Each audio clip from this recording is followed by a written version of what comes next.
waxaa maalmihii dambe si weyn u xoogaystay hadalhayn ku saabsan abkan Sweetcon kaasi ay Soomaali badan ka daba dhaceen. Sweetcon waa nooc cusub talaabooyin oo dhaqaaq u bedeli doona talaabooyinka lacag aad ku isticmaali karto qalabka ciyaaraha iyo qalab kale oo kala duwan.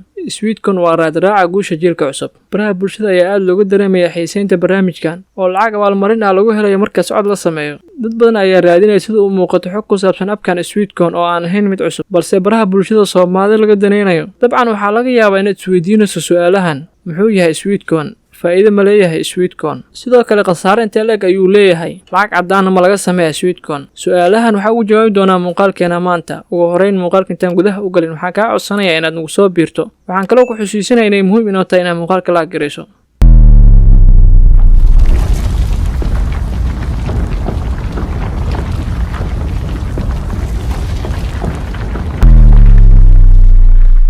soo dhawaada muuqaalkeena maanta. Haddana u imaado su'aasheeda oo ahayd muxuu yahay Sweetcon? Sweetcon waa barnaamij app ah oo ku shaqeeya taleefanada gacanta ee casriga ee loo yaqaan smartphone. Sanadkii 2016 ayaa ugu horeysay ee la aasaasay barnaamijkan. Saldhigiisuna waa magaalada London ee dalka Britain. Appkan waxay ujeedadiisu tahay inuu xisaabiyo inta tilaabo aad qaaday ama aad socotay. Mar waliba tirada socodkaaga ayaad ku helaysaa lacag abaalmarin ah. jimicsiga uu ku mid yahay socodka lagu dhimo miisaanka way adag tahay in la joogteeyo, gaar ahaan marka uusan lahayn wax kugu dhiirigeliya. Balse haddii abaalmarin aad ku helayso, waxaa laga yaabaa inuu ku sahlanaado. Ganacsiga gabi ahaantiisa waxaa loo ogol leeyahay in qiimo loo yeelo dhaqdhaqaaqa suuqa. Ugu dambeyn, Sweetcon wuxuu u hadda hayaa wadadii qiimo ugu yeelan lahaa lacagta ganiga ee Britain.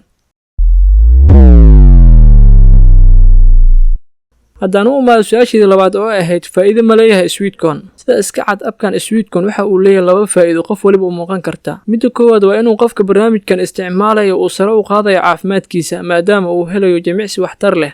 tan labaad waa in laga helayo lacag mar waliba dadaalkiisa uu ku xiran yahay qofka inta uu gaarsiisan yahay. waxaa hubaa in labadan arrimood ay sabab u yihiin tirada sii kordhay dadka soo degsanaya application-kan oo hadda gaaraya ilaa 100 milyan sida lagu sheegay bogga internetka ee Sweetcon.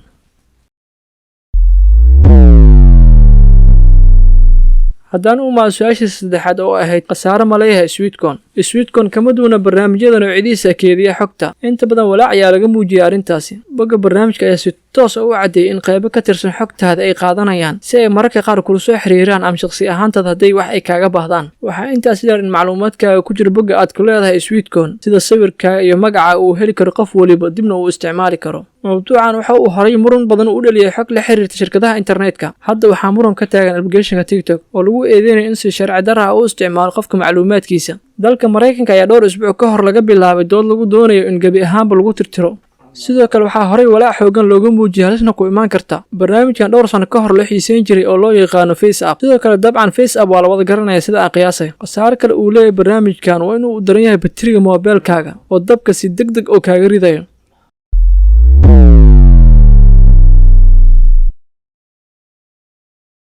haddana u imaado su'aasheedii afraad oo ahayd lacag cadaan ah ma leeyahay Sweetcon? shaki kuma jiro in Sweetcon uu yahay app si sax ah u shaqeeya oo aan dadka lagu marin habaabinaynin. barnaamijka markaad isticmaaliso waxaa kunkii tallaabo kasta ku xisaabinaya 0.95 senti lacagta gaarka ah ee loo yaqaan Sweetcon. markay lacagtu ku gaarto 10 kun iyo wax ka badan ayaad isticmaali kartaa adigoo ku iibsanaya qalabyo kala duwan. ilaa iyo hadda lacagta Sweetcon ma noqon karto lacag cadaan ah, balse waxay ka mid tahay lacagaha dhinaca internetka loo adeegsado. suuqyada online ayaad ku tukaamaysan kartaa adigoo isticmaalaya lacagta Sweetcon. meelaha aad wax ugu iibsan karto waxaa ka mid ah Amazon, laakiin waxaad wax ugu iibsan kartaa akoonka PayPal-ka, laakiin lacagta kugu jirta akoonkaaga ee Sweetcon laakiin kuma xawili kartaa akoon kale. haddii aan tan la soo gaarto waxay ka dhigan tahay inaad muuqaalkan dhammaysatay. fadlan waxaa kaa codsanaya inaad nagu soo biirtid muuqaalkan inta soo eegyahay. sida ay nabadgelyo. Assalaamu calaykum waraxmatullaahi wabarakaatuh.